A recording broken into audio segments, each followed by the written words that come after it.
আসসালামু আলাইকুম সুপ্রিয় দর্শক, আশা করি সকলে ভালো আছেন। আলহামদুলিল্লাহ আমিও ভালো আছি। প্রিয় দর্শক, আবারও হাজির হয়েছে আরও একটা আচারের রেসিপি নিয়ে। আম ফুরিয়ে যাওয়ার আগে এই আচারটা আপনারা তৈরি করে নিতে পারেন। অনেক বেশি মজার, দেখতে পাচ্ছেন। চাটনি বা আচার যেটাই বলেন না কেন, খুব বেশি মজা কিন্তু। আপনারা চাইলে একবার বেশি করে তৈরি করে রাখতে পারেন। তো এই আচারটা আমি কীভাবে তৈরি করেছি আপনাদেরকে দেখাবো। আশা করছি ভিডিওটা ভালো লাগবে। ভালো লাগলে একটু বেশি বেশি করে শেয়ার করে দিবেন, অনুরোধ রইল। প্রিয় দর্শক, এখানে আমি 1 কেজি আম নিয়েছি আর আটির থেকে আমটা ছড়িয়ে নিয়েছি, দেখতে পাচ্ছেন। এই আমে আটি বাদ দিয়ে কিন্তু আচারটা তৈরি করতে হবে। তো আমি এখানে মশলা তৈরি করে নিচ্ছি। মশলা আমার আগে থেকেই তৈরি করা আছে।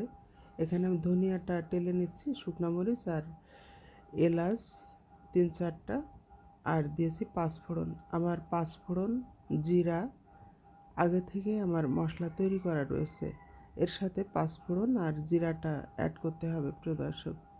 তার মানে এই মশলা আপনার কী কী লাগবে: ধনিয়া, জিরা, পাঁচফোড়ন, শুকনো মরিচ, এলাচ। তো এগুলো টেলে নিয়ে গুঁড়ো করে নিতে হবে প্রিয় দর্শক। এখন আমি চুলায়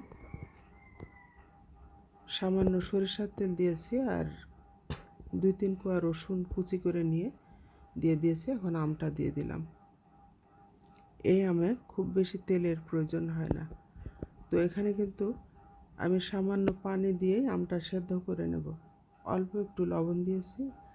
এখন একটু পানি দিয়ে আমটা আমি সেদ্ধ করে নিতে হবে। যেহেতু এটা আমের চাটনি হবে, পুরোপুরি আমটা গলে যেতে হবে, সেজন্য সামান্য পানির এখানে প্রয়োজন। আর তাছাড়াও চাটনিটা আমি তৈরি করব আখের গুড় দিয়ে। তো এই পর্যায়ে আমি এখানে আখের গুড়টা দিয়ে দিলাম। আচার বা চাটনি যে কোনোটাই বলতে পারেন, কোনো সমস্যা না। খেতে কিন্তু অনেক বেশি মজার। তো আমি এই আচারটা যখনই রেসিপি পেয়েছি তারপর থেকে কিন্তু আমি আচারটা তৈরি করার চেষ্টা করি। খুব ভালো লাগে আমার কাছে আচারটা, আপনাদের কাছেও ভালো লাগবে আশা করছি প্রিয় দর্শক। তো আমটা গলে গেছে, দেখতেই পাচ্ছেন। তো এই পর্যায়ে কিন্তু অনবরত নাড়তে হবে যেন কোনো অবস্থাতে তলে লেগে না যায়, তাহলে কিন্তু আচারটা আবার খেতে ভালো লাগবে না। তো এখন কিন্তু কিছুক্ষণ নেড়েছে যে মশলাটা রেডি করেছিলাম সেখান থেকে এখানে কিছুটা মশলা অ্যাড করে দেব।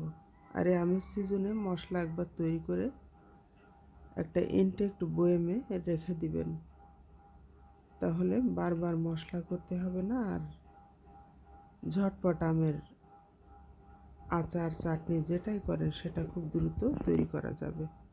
তো এই পর্যায়ে অনবরত নেড়ে নিতে হবে। এখন দিয়ে দিচ্ছি সেই মশলা। তো এখান থেকে আমি ভরে ভরে 2 টেবিল চামচ এখানে মশলা অ্যাড করে দেব, আর বাদ বাকিটা আমি কোনো ইনটেক পাত্রে রেখে দেব।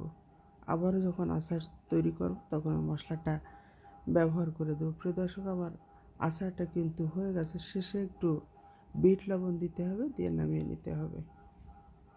দেখুন, অনেক মজার। আমি বলতে পারছি না, আপনারা একবার একটু ট্রাই করে দেখবেন। আমি অল্প পরিমাণ তৈরি করেছি, আপনারা চাইলে বেশি করে তৈরি করতে পারেন। আর যদি সংরক্ষণ করতে চান তাহলে ভিনেগার অবশ্যই এখানে দিবেন। তো এই ছিল আজকের আয়োজন। সব ভালো থাকবেন। আল্লাহ।